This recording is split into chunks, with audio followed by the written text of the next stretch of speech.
What do you think for you gave you that, like, I'm worth more or I'm worth passive income? Like, there's an understanding changing time for money, right? And we obviously go back to rich dad, poor dad, the basics of time for money. But what gave you this gumption to say, I'm worth more? I'm worth actually building something that pays me whether I continue to do it or not. Yeah, I mean, You are listening to Gathering the Kings with Chaz Wolfe, featuring fellow 7, 8, and even 9-figure business owners who have real battle scars from business and life, but have prevailed as the king that they are designed to be. We welcome high-performing entrepreneurs to the stage in order to reveal the real of the real on what it takes to build a successful business today. We dissect the good and bad decisions they've made along the way that give a true and accurate picture of the journey of success and how you too can get there. Through this dialogue, you will learn the value of growing your network and surrounding yourself with power players and kings like today's guest. Grab your pen and notebook because we're about to dive in. What's up, everybody? I'm Chaz Wolfe, Gathering the Kings podcast. This morning, I've got Joe Sullivan on the King stage, another Kansas Cityan, my brother. How you doing? what's up, Chaz? Local guys here. Yeah, Happy to be man. here. I appreciate you being here all the way across over in Olathe.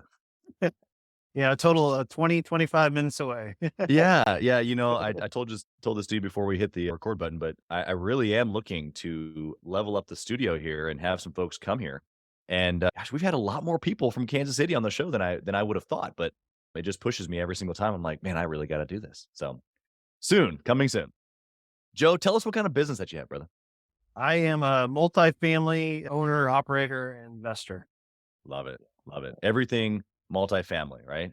Yeah, all multifamily. No, at least I try. No shiny objects in there for me right now. So. It's tough when there's money involved, but I get the idea of focus. Well, there's a lot of people interested in multifamily, and so I think we're going to have a great conversation here today. I was even telling you that I've got folks in my mastermind group. These are big business owners, and a lot of times, guys are like, "Look, man, where do I put my money?" And obviously, you and I both have invested in real estate at a pretty nice clip, and so I think we'll be able to give some value to the listeners as well as anybody who's willing to take a look at the investing route. I want to know, Joe, before we get in kind of like the nitty gritty of your business and a little bit of your story, why? Why multifamily? Why are you a business owner? Why not just work in corporate America? Like, what's the deeper seated burning desire of Joe Sullivan? Yeah, well, I did work in corporate America for 12 years after school. So that was probably the thing that pushed me away from corporate America is to be in control of my time and my family's time and really just being in charge of my own destiny.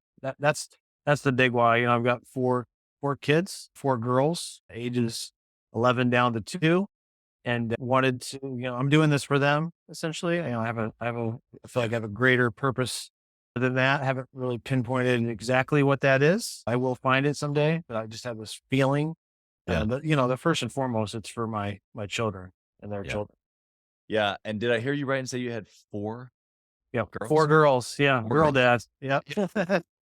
Yep. Well, I've got 3 and one snuck out, my son. So we're sitting pretty similar, but man, those girls, they wreck you. They wreck that heart. Yep. Yep. It Right before changes. right before this call, actually, because I work from home, the baby was up giving me pouty eyes because I had to go down to work. So Exactly. it How was hard to old is the leave. baby? She's 2, just over 2. Yeah. She turned Yeah. 2 in March. Yeah. Yeah, my 3-year-old, soon to be 4-year-old son will say, "Daddy, you going up to do just one call?" Yep, just one call. Be right out, bud. Yeah. Well, I appreciate you taking the time away from the family this morning, but also love that real estate and really passive income is really what we're talking about when we talk about multifamily and real estate. The lifestyle that provides for both of us. Was that always like, was that part of you transitioning out of corporate America, just time for money exchange, or was it like this bigger, like, I don't want to work for the man? What made the transition? Yeah. So it really started with just kind of running from the corporate handcuffs. Yeah. I mean, it was really running from that job and just the idea because I was there again for 12 years. Right. And, frankly just became a number and it was very dispensable. I realized that, after about halfway through, started to realize that I was just a number. Yeah. And yeah, so I started looking for alternative sources of income. Really was just kind of like a side hustle at the time when I was Yeah. doing it, and then found out quickly that there was something there, the passive income. Really started over consuming and educating myself with podcasts, YouTube, you name it, books, Yeah. Yeah. and getting educated and landed on multifamily. And you named it. Cash flow is the name of the game, and passive income to kind of buy back some of your time. Yeah. Yeah. Yeah, I think that you're right about the number feeling. I mean, whether the entrepreneurs listening today are involved in real estate or not, some I'm sure are, but I had the same feeling, of working for a big company. In fact, I was a top salesperson and I still felt like a number. Not Yeah. that you like expect special treatment or anything, but you're like, I mean, come on. There's a little bit of value here, but it's just straight in and out, in and out, in and out. They didn't care. And so, what do you think for you gave you that like I'm worth more or I'm worth passive income? Like there's an understanding changing time for money, right? And we obviously go back to rich dad, poor dad, the basics of time for money. But what gave you this gumption to say, I'm worth more? I'm worth actually building something that pays me whether I continue to do it or not. Yeah, I mean, for me, it was so the company I worked for was actually it's a very over $1 billion in annual revenue, but it was privately held. So the guy that owned it, he created it from nothing. Yeah.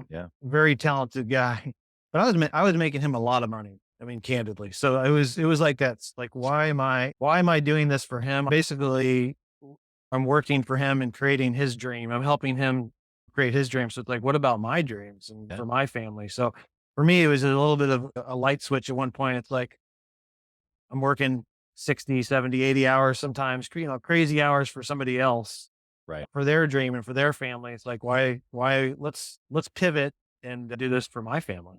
Yeah. I loved how you made the transition too. You didn't you didn't just jump off the cliff and put everything at jeopardy necessarily. Although I've had plenty of people on the podcast that are like, look, burn the ships, jump. Your story is more similar to mine, where it's like, okay, although I did leave originally for business, but I the real estate game was like, look, man, I just want to make a ton of money and then super conservative, dump it all into real estate. And so, do you kind of live along the same lines, or maybe have the people that you're working with? Is there's like this build up your money, put it into real estate. Once you have the cash, the cash flow or that passive income, then step away. Is that kind of what you did? Yeah, definitely put as much as I could into real estate. Even to the extreme of taking out different type, 401ks, things like that. Right. I All could go in. down a whole rabbit hole about that, but yeah, put as much as I could into real estate to create that passive income to be able to replace or I came not completely wasn't completely able to replace my income, but at that point it was just a matter of if I'm going to bet on anybody, I'm going to bet on myself at that point when Right. I got close enough. And yeah, and the other thing I didn't mention earlier was I didn't want to wake up someday and have my children asking me like, "Dad, why didn't you do this?" Or I don't have a regret. So played out the worst case scenario in our head. And my wife and we played out worst case scenario. And at the end of the day, the worst case scenario really wasn't that bad. People have it a lot worse than what I consider would have been my worst case scenario, which would have been at the time, probably selling the house and moving in with family and then going back to corporate America. And Right that's again. not it's not the end of the world, really. There's people having a lot worse than that. Yeah. Where do you think that you learned that, or is that something that a mentor told you or a book? Because I feel like what we can do in that moment is if we can minimize. You don't want to be unrealistic about the worst case scenario, but if you can just make it real, just look at it for what it is, then like what you just did is you're like, well, what do I have to lose? It makes the decision of jumping or taking a risk that much easier. How did you learn that? Well, it wasn't from my family because they're very conservative. Most of them are educators, Okay. teachers, administrators. So that was not in their DNA. So it was for me. It was podcasts, reading books, and I think maybe even listening to it on Bigger Pockets episode. I Yeah. can't tell you like the moment in time or what I read, but somebody Right. kind of played out a similar scenario. Like, what's the worst? What's the worst could happen? Yeah. I was in my mid-30s at the time, so a little bit later than a lot of people who do this, but Yeah. yeah, it was really just getting educated. Yeah. Yeah, along the same lines here, I wanna ask your opinion on this because I've said this actually recently here several times to people in person and as well as on the show, is that once I got the nut, the monthly whatever I needed for my family covered by passive income where I knew it was gonna come in no matter what. It gave me another sense of freedom in my business even. Like, I had already taken the risk to get into business. I've got multiple businesses. It's like, it's a risk festival over here. But what I have found is that with the real estate piece of my plan, at least, is that it's given me that much more tolerance or maybe just excitement to play the game where I'm like, I don't need to worry about the nut. We just go hard in all these different areas because I'm not that concerned about it because of what we've done in real estate. What are your thoughts on that? Yeah, I think once you hit that, I call level one financial freedom, Right. it just, kind of it opens things up for you for sure. So and there's different levels, and I'm in a couple different masterminds, and one of them talks about the different levels, and I'm still slightly over level one, but pushing really hard to get to level two. And they talk about the freedom at each level, peace of mind at each level. Can you give us a little snapshot of what level 1, 2, 3 is? Yeah, I mean, level one is just being 100% financially free. Okay. I mean, it's really simple. Level two is being 2x financially free, so two Okay. times your monthly expenses, and then Yeah. level three is three times, and so on and so forth. Makes sense. Makes sense. Yeah, that I like that. I like that a lot. When you got the nut covered and you got some savings going in for the next deal Right. and for the next risk, I love that. That's the game to play right there. How would you suggest someone listening right now who maybe isn't in real estate at all, maybe they're even a successful business owner, maybe they're brand new, I don't know, but they're not in real estate. What's their first step today to get to level 1 with real estate? My first step, and this is what I did. First small step is get educated, but really to take action. I know that's maybe contrary to what some people say, but I mean, my first action was buying a duplex, so it wasn't massive. Like you're gonna lose everything. It's just Right. take some type of action, get in the game. If that means you're investing passively with somebody, Sure. or you're buying a single family, but just get in the game and get because once you get in the game, you inevitably surround yourself with people in the game who are doing it at a higher level, That's right. and it's just a domino effect from there. So my suggestion would be take action, not uneducated action, but take action. Yeah, I love the little caveat there of the very first thing is education, podcast, books, like you said, but don't live in that frame too long. You can still continue that frame, but you don't want to stay there only without the action. I don't know if you follow Alex Hormozy, but he talks about learning by doing quite a bit. And so, I mean, that's exactly what you just said. Like get in the game, figure it out, because you don't really know until you're playing around and you go, oh, and then on top of that, you get in there and you learn a duplex and you're like, okay, well, this was fun, but I don't really like make gobs of money from this. So why don't I go take these same skill sets that I've now learned and apply them to something bigger? Yeah, that's right. Yeah. Yeah. Not only do you not make gobs of money, you make very little money. Duplex. Yeah, but at the same time too, you're not exchanging that much risk. Like you said, like go buy something that's, not very risky. What you're doing is learning the game. Like you said, you're just getting in, learning it, getting around other people. I think that's just incredible advice. So even for somebody who maybe could go buy a duplex cash, like go, okay, fine. Just go do it, learn the game, get in. Right. That's right. Yep. For sure. Tell us, I've kind of already pinpointed you a little bit here on a good decision, but I want you to tell me if you can looking back at your history, a good decision that you made that was like, oh, this one right here just is the crux of all of my success, or at least a good majority of it. What would that one thing be that you would just do over and over and over again? It was joining a mastermind or educational group. For me, it was multifamily because that was the Yeah, asset class and the route I was going. that's right. I invested in technically it's an educational group, but there's also a ton of masterminding that goes on in there. Everything from there kind of started to, like I said earlier, domino effect. Yeah. That was the first step for sure. Yeah. And I've had obviously, hundreds of guests at this point, and many of them have said this exact answer. I'm curious from your perspective, because even before we hit the record button, we were just kind of chatting back and forth about different things you got going on, different things I got going on. And you said, hey, also too, let me know about your mastermind. which is obviously like I've had some guests join, some guests not. It's not a big deal one way or the other. There's plenty to choose from. My whole point through the education of the podcast is get somewhere, meet somebody somewhere, and get yourself leveled up as far as your network goes. Which you played right into that, so it's great. So okay, you're saying go get a mastermind, go get this education. But for the guy that's listening right now who has never done this, help him understand the value because I can tell you firsthand before I understood, I didn't understand. That sounds really like, okay, obviously, but there's just like this veil that comes back and you're like, whoa, this is like a whole nother world. Describe. Yeah, I mean, the first time I actually heard the word mastermind from people that were doing this, I gave massive eye rolls. So I was like, you guys are arrogant and like, oh, really? What does that even mean? So I hear you. So somebody masterminding is just surrounding yourself with like-minded people. And frankly, my goal is always to surround myself with people who are doing it at a higher level than me. I want to be the dumbest person in the room. And in these groups, most of these groups, you'll be able to accomplish that, especially if you're a newbie. You'll get educated, but you'll also just be around people who are crushing it, Yeah. and it really pushes you.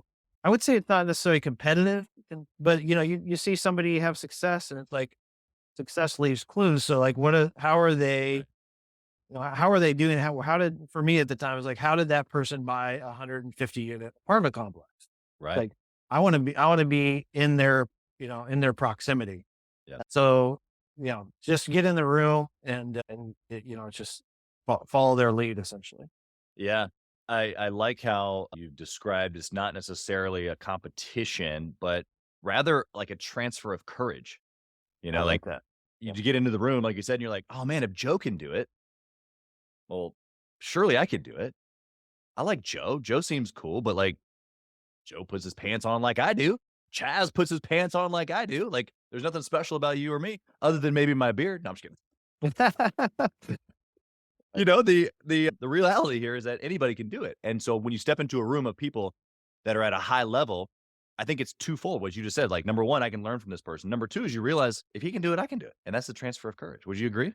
Yeah, that's a great phrase there. Like, yeah, I say that all the time because I'm around people who are doing incredible things. But when you get to know them, you're like, well, they're not much different than me, or maybe they started 2 years before I did. Yep. Like, They're just oh further down. wow, they're doing that. Like, okay, it's okay. I'm happy for them, but Yep. I'm gonna do that someday or bigger. That's right. That's right.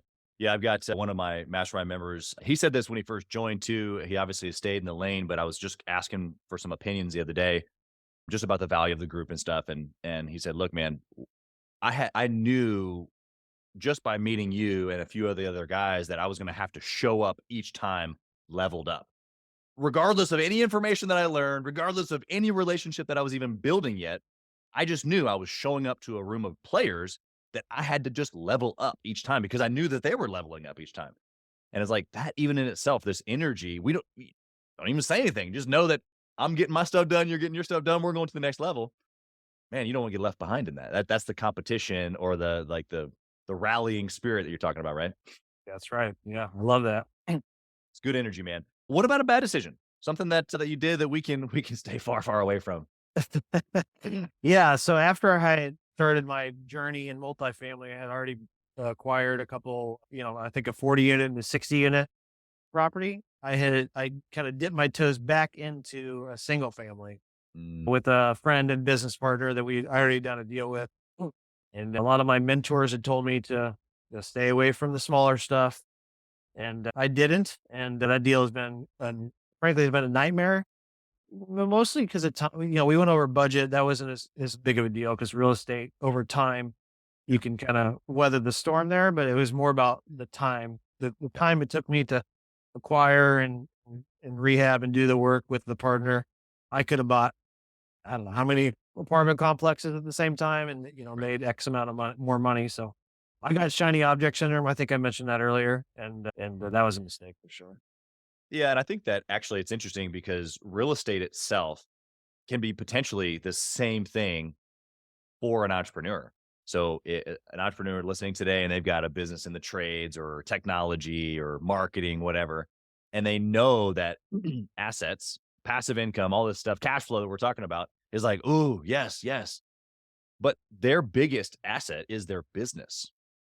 And really what they should do is take their money and probably invest it with guys like you, unless they're building their own team or they've got these systems kind of in place. But the value of what we're talking about that everybody should be doing could be potentially the same shiny object syndrome. Would you agree with that?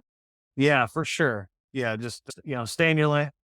For me, it's stay in my lane, stay Right. focused on my criteria. And I mean, I get pitched deals all the time in different asset classes, and it's just, Right. if I want to invest passively, I'll do that. But I'm not gonna jump over to self storage and try to become an expert in self storage right now. Right. Yeah. Yeah. I think even for myself, for somebody who has run multiple businesses and invested in real estate, I'm even myself learning that's a good deal, but I'm calculating, like you said, the time that it would take. And I'm like passing on deals or looking more at the deals where I can just put in money and go, that actually seems a little bit more in my lane now. Because although I can do the deal and I love finding the deal and negotiating the deal, I love all the little pieces, man. Is that really where I should, live day in and day out? Probably not. You know what I mean? Right. All right. So stay away from shiny things.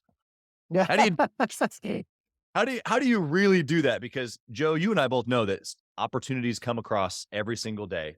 Yeah. And it's hard to say no. It's hard to actually stay away from the shiny. But like, are you building a resistance? Like, what do you do? Yeah, I mean, I don't have like a secret recipe. I have a criteria Okay. that I look for in deals, and if Right. it's outside that criteria, it's a no. So, Yeah. is like I said, I obviously didn't follow that earlier on, but yeah, I mean, I have my I call it buy right criteria, and Yep. if it doesn't fit in that box, then it's a no. So, Yep. but I think most entrepreneurs are wired that way to get distracted. So you have to have the discipline. Yeah. Yeah. Yeah. It's a muscle. When you say no, it feels odd at first and then it feels good afterwards. Would you agree? Oh yeah, for sure. Yeah. Yeah. Because, you'll see somebody else doing similar things and, jumping asset classes or something like that. Right. You just know that it's slowing them down from what they were great at. Yeah. Yeah. Exactly. Good stuff, man. What you said, kind of like this buy right box or a buy box of sorts. Is there anything else that you have when a decision comes across your desk where you're like, okay, this is the formula that I follow to try to make a good decision? And this doesn't have to be about buying real estate necessarily, but just decisions in general. Well, so I always try to take a long-term view of Okay. everything. So I plan on living for a very long time and being around for my children, grandchildren, and great grandchildren. So anything I do, even if it's, you know, eating, exercising, those types of things, I just look at the um, long-term view. So buying assets is the same way. I want to hold them for as long as possible. Yeah. That's my criteria. So I don't buy older assets because eventually they're going to deteriorate. Right. Yeah, for me, it's just, long-term vision. Love that. Love that. Again, a little bit of that discipline, right? Of looking at something maybe even a little bit more thoroughly than you're used to, or maybe just a different consideration of the future. So that way you can make a decision today that maybe isn't as easy or maybe as popular. Yeah, well, and sometimes for me, it's about partnerships too, because, I have a lot of business partners, naturally in real estate investors and GP, co-GPs and deals. Yeah. And if they don't have the same vision, the long-term hold vision that I do, then it's kind of an easy decision. So if they Yeah. want to flip out of deals and be more transactional, then it's not my business model. I look at a deal that way, and I look at the people I'm partnering with in the same light. Yeah. Understood. Do you think that same application, I mean, I know it does apply to business, but from your perspective, an entrepreneur that's not in real estate right now, how do they take this discipline and put it into effect? Not in real estate. Yeah, I mean, I think it's the same thing. Even people you hang out with, like, your friends, if they're not aligned with your core values, or, similar things, then, I say this, and I don't mean harshly, but firing your family or your friends. I talk to my wife about this all the time. Well, I don't mean literally like cutting them out of your life, but just sometimes you just spend less time with them because they don't, they want to party and things like that, and Right. you're more about focused on eating healthy, living a long life, spending time with your kids, those types of things. And if they aren't, then just naturally over time, for me, I just spend less time with them. Yeah. Yep. Which I think is a natural progression, but I think people feel bad for it, you know? Sure. We have this kind of like quote unquote obligation, to family, friends, people who we grew up with, whatever it is. The reality of it is it has to be a mutually benefiting situation. Otherwise, why? Right. That's right. What I'm picking up mostly, I want to just point this out to the listener, is that everything that you've done or that you're currently doing is just super intentional.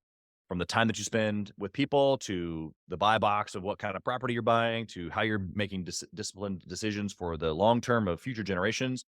It's just really, really intentional. You've just taken the time to like plan out your answer, not necessarily in a slow format, but in a format to where when you get to that decision, it's easier for you to make the right decision because you've already decided ahead of time, this is how we do things, or this is what's valuable to me, or here's how I'm going to spend my time, family, or whatever. Would you agree with that? Yes, completely. I have my wife and I have mapped out our 10-year vision, 5-year vision for our family and our life and our business is a big part of that. So we just reverse engineer everything, backwards down to 3 years, 1 year, even to month and week and Yep. day, I time box for my day. So everything that I do is intentional, like you said. And it really came from a mentor of mine a few years ago when I joined that group I mentioned, the Yeah. educational group. Yeah. I've seen what he's done with his family and his life and what he's built, Yeah. and really just try to soak up as much as possible from him. And I'm really kind of copying what he's done, Yeah. candidly. And Why not? yeah, I love it. So just try to use live by your core values and, Yeah. and think long term. Love it. Love it. Let's go to the speed round here. Joe, what would you say regarding KPIs? I kind of like to say it like this. If you can only pick one thing to track inside your business, what would that one thing be? For me, it's going to be retention. Customer retention.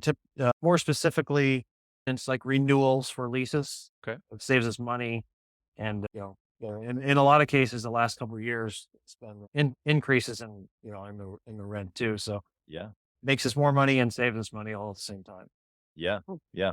Exactly. And for maybe those that aren't listening, it's not just like you wrangle people into a contract. You actually have to add value because there's lots of places that they can live, and especially in the nice classes that you're purchasing in, there's a lot of amenities and a lot of things that those people are looking for. Of course. And you got to keep the property in tip top state, right? Yeah, for sure. Yeah, I mean, a lot of times we'll offer amenities package, like a new lighting package, or offer to clean their carpet or something like that Right. for a lease renewal. Just we have various packages we offer to the Yeah. properties. Yeah. Yeah. Really what it boils down to is experience, which transcends any business or any industry. And the retention in any business is never going to be there if there's no experience, right? Yeah, yeah, exactly. I love it.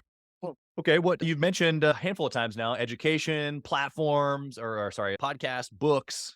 What would be a good recommendation for you if somebody wants to grow their business and or maybe get started in real estate? I think for me, the one that I've really used a lot in the last year, I'd say, is "Who Not How" by Dan Sullivan. I'm sure you hear that a lot, but Yeah, it's good. really has helped me scale. Trying to find how to do it is one thing, but find the who Yeah. and to help you get to where you want to go. So that's really changed my business in the last 12 months or so. Yeah. And simply just from growing your team or leaning on the people that you have already, give us a little bit more there. I think more specifically for me, like to get really nuanced is finding people to help raise capital. Sure. So Yeah. want to buy a Big who. larger, right. You want to buy a larger, for my example, we want to buy a larger apartment complex. You need more capital. And, that there's a finite amount of capital that I have. It runs out. So find the who that has the capital or who can source the capital. Yeah. Yeah. Understood. One thing I love from that book is that it called me out for the procrastinator that I am, except for that I'm not a procrastinator. I'm a doer, very much similar to you, where it's like, look, man, just hit the box list, like just start checking, just do, right? But inside of that, we get busy. We get busy with a long list, and things get pushed down. And when I read in that book that the things that get pushed down repeatedly over and over means that you're procrastinating, I'm like, no, not procrastinating. It's just further down a list. Regardless of how you look at it, it's an indicator that you need a who. Yeah. That's what it is. Right. And it's like, man, because it's not like I have a problem eating the frog, right? There's some people that just need to eat the frog and get started and not procrastinate. Like I eat like 4 frogs at a time. Like, let's go. But the the list gets long, man. And that's just a really big indicator at this point in my life where I'm like, time for another who. Yeah. Yeah. I love it. Yeah, for sure. All right, so that was a great recommendation on the book for sure, one of my favorites. What about your family? We've talked about this a little bit as far as like cash flow and providing lifestyle, that type of a thing, but how have you been able to obsess over your family and the business at the same time? Because I'm a fan of obsession, not balance. I don't believe in balance. I believe in the things that make us successful in business are the same things that make us successful in our family, which is obsession. How do you do them both at the same time? I struggle with this a lot because, just working crazy amount of hours, but, I mean, I time block. So we have my wife and I have a shared calendar, and I know when, I have 4 kids, 3 of them are in sports and activities, and I know when they're doing the sporting event. I even coach some of their teams, and I time block, and I just have some non-negotiables. When they have events on the weekends, I don't travel for events. And so my wife and I, we meet every week. We go over our week to come. We do like a date night or coffee or something. Yeah. And we meet and we go over our week, and we time block our week out, talk about what's going on. And yeah, so it's just really for us, it's just putting it on the calendar, and then just not making exceptions to certain things. Yeah, I love that. Which is obsession, right? Like if you were gonna put a podcast on your calendar, you would show up unless something crazy happened. Right. Same thing with your family, right? That's right. Yep. Yeah. It's that equalization of priority, right? Like I did that for a long time. I said that my family was important, but it was actually lower on the priority. And I would sabotage those moments. I was even good at time blocking. But I would fill it with other things that I like, oh, but I gotta do this, I gotta do this. And I still do it sometimes to this day. But the reality of it is that we're always trying to like, go back and forth, family and business. And it Yeah. kind of like all flows together, really. Yeah. Yeah. I think creating some non-negotiables is really important. At least that helped me a lot. Like I'm not gonna miss a game for an event type of thing. So Yeah. everybody's got their own whatever that is, but just creating those that you're not gonna break the rule for. Right. I'm not gonna go watch a basketball game with my buddies, and skip Right. my daughter's Right. volleyball game. Yeah. Yeah. Yeah. It was super relevant what you're saying from just a conversation I was having yesterday with one of our mastermind members. We've got an in-person event coming up this coming weekend, and I've been looking forward to getting some time with this guy. And he's got a great business, and we just super like-minded, and he's becoming one of my close friends. But he texted me yesterday and was like, "Man, I've been trying to play the puzzle game, and he's got a daughter that's going to prom, and his son's in a baseball tournament that just popped up because they won last weekend, and this other thing I can't even remember what it was." And he's like, "Dude, I've sliced the pie every which way I know how, and I can't come." I'm like, "You know what? I'm bummed, but bro, it's your family. Like, like you're doing the right thing." And Yeah. and not that he was asking for my permission at all, but the encouragement of like, "Hey, that's the right choice, number one. But then number two, we're gonna have a lot of time to talk business. Like, don't worry, it's all right." Right. Sometimes guys, especially high performers, need to hear that. And they need to hear that, like, you did the right thing. Go do the family thing. We'll have plenty of time to mastermind. Right. All right, last question here for you, Joe. I got a question around your history. Maybe let me say it like that. If you had an opportunity to whisper in the younger Joe's ear, what would you say? I guess if it was like in my 20s, I would say, go for it. Just go for it earlier. I waited till I was in my mid 30s. A lot of it was because of, loving family, but just risk was not something that the people in my family were akin to. And Right. so it just took me a long time. So I would whisper to go for it, invest earlier, Yeah. something to that effect. Yeah. Yeah. Especially that last phrase there, that invest earlier. I think that, any 80-year-old or 50-year-old for that matter looks back and was like, oh man, if I had just Invested earlier. Yeah. Yeah, for sure. Yeah. Or, I would also tell myself to travel a little more early on. Yeah. Yeah. A little harder with kids, but Yeah. the fun part is, which, Julie and I have adopted this where you think about all the work and the debris that comes with traveling with kids. And you kinda just gotta, like, put that behind you and go, "You know what? We're gonna have an absolute blast. We're gonna live life in a different area for a little bit and, kinda get past all the difficulty of it," but Yeah. you're right. Joe, how can we connect with you? Maybe the listener is like, "Oh, this is my dude. I wanna invest, or I wanna learn more about real estate." I believe that you even are a real estate coach and you offer services around that, so maybe if someone wants to connect with you in that way, how can we find you? How can we connect? Yeah, I do. I have a website. It's joeydts.com. You can find me there or email me at joe@joeydts.com. And then I'm on Facebook and Instagram and LinkedIn as well. So you can find me any of those places.